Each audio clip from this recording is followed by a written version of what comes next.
All right, so we're going to talk about the 7 things you need to be able to handle if you're going to move to Lake LBJ. If you can't handle these things, Lake LBJ may not be for you. We're going to start with number 7. Stick around for number 1. That'll be at the end of the video. The first thing you need to know about living in Lake LBJ is the heat and the humidity in the summertime. This is Central Texas. It gets really hot. This past summer was one of the hottest summers we've had on record, and it was almost like being on house arrest. I mean, in the mid-afternoon, the heat and the humidity was so unbearable. Like you just didn't want to be outside. And so, that's something. If you don't like heat, you can't handle the heat, this may not be the great place for you.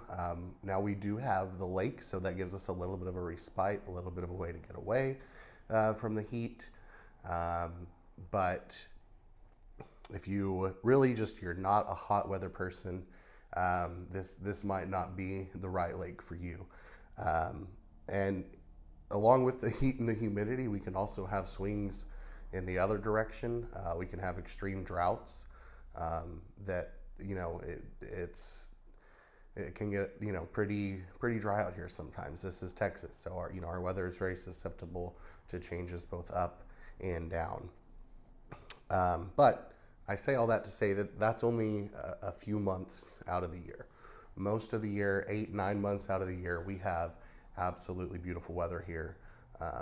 It's the first week of December right now. The high is supposed to be like 73 degrees today, and sunny skies. Like me and my business partner Will, we were playing golf the other day. Like, this is December,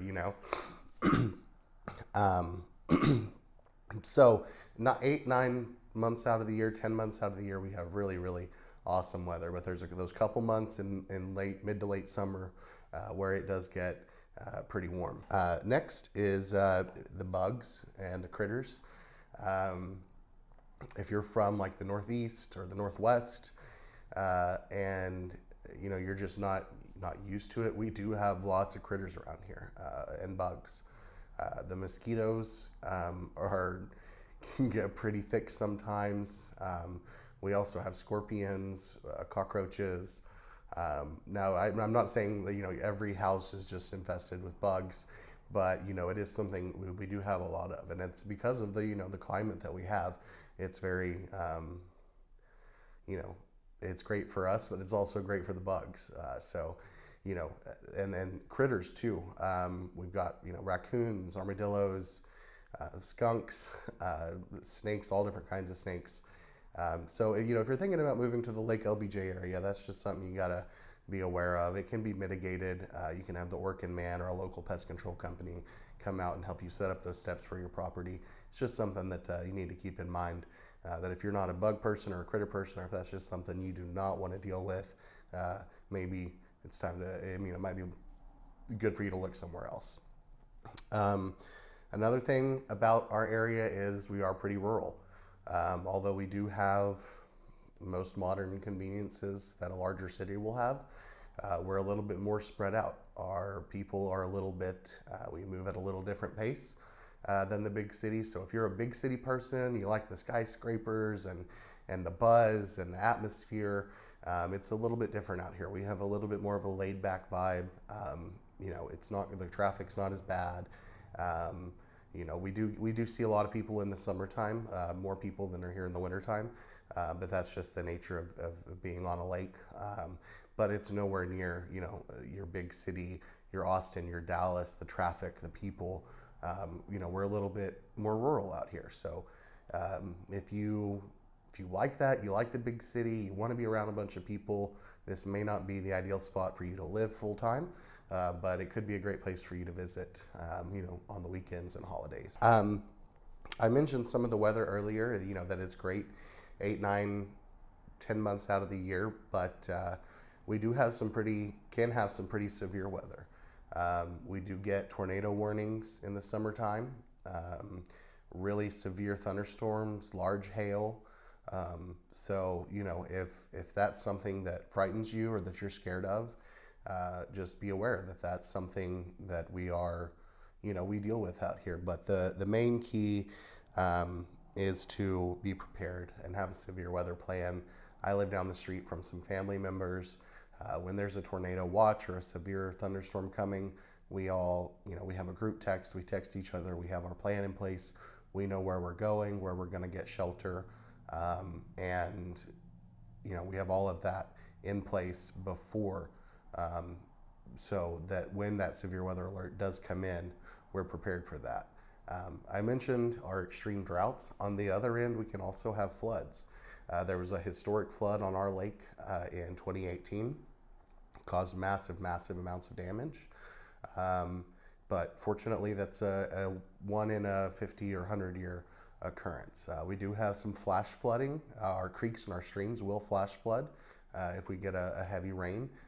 Here just this facility, this is in 2023, just probably a couple months ago, we had a little bit of a flash flood, but the authority that manages our lake was able to prepare for it and avoid any major damage. So, we can have swings in both directions. So if you're somebody that prefers a more laid back climate, somebody that, if you're like a Southern California person, you want it to be in the mid 70s with a light breeze every day. That's not that we have some great weather here, but we do also have some extremes, and it can go on both ends. The drought, the floods.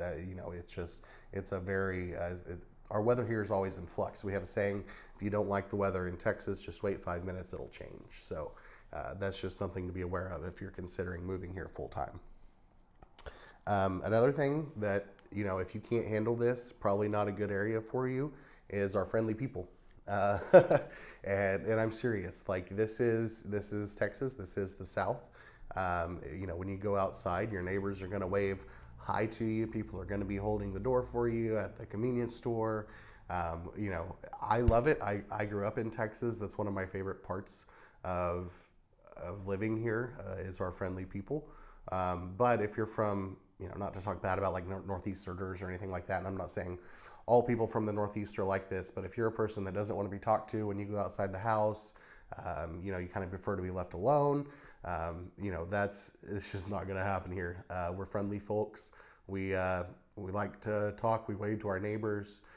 We have, there's always driveway parties and garage parties going on, block parties. I mean, it's really, the sense of community here is really strong, and our friendly people really are kind of, one of my favorite parts. But if you're somebody that doesn't like that, that wouldn't really be for you. If you don't like to be spoken to when you walk out of the house, that's just, that's something you got to consider if you're thinking about moving here. This is one of the big ones now, is property taxes. Especially if you're considering a waterfront home, and especially if it's a secondary home. Now, the Texas legislature did just recently pass some property tax relief for Texas homeowners, so that has helped a lot. I've heard some positive feedback from that. But on these waterfront homes, your property taxes can easily be $1,000 a month or even more. Which can really, affect the affordability of some of the property for people. So our values here, what you're bang for your buck in Texas tends to be a lot more. Prices have been going up, but you hear people moving here from California, moving here from New York, and they're like, they just can't believe what they get for the amount of money. But the flip side of that is the property taxes are a little bit higher, and you've got to be prepared for that, especially if you're on the water. The number one thing, if you can't handle this, don't move here, is our diversity. I grew up in a town out in West Texas that is now, it was getting there at the time, and it is now a majority Hispanic community. Texas was at one point a part of Mexico, so we do have a very large Hispanic community here, but that's not it. We have a very diverse culture in Texas. We are a diverse thread of people, especially in our bigger cities, but even out here, it's really, I love our diversity, our Tejano culture, and it's one of my favorite parts about living in Texas. Now, I'm not trying to get political or politically correct or incorrect, but you know, if diversity is not your thing, maybe this isn't the right area for you, because we're a diverse people, we're a friendly people, but you know, these are all just things that you need to consider if you're considering a move to Lake LBJ in Texas.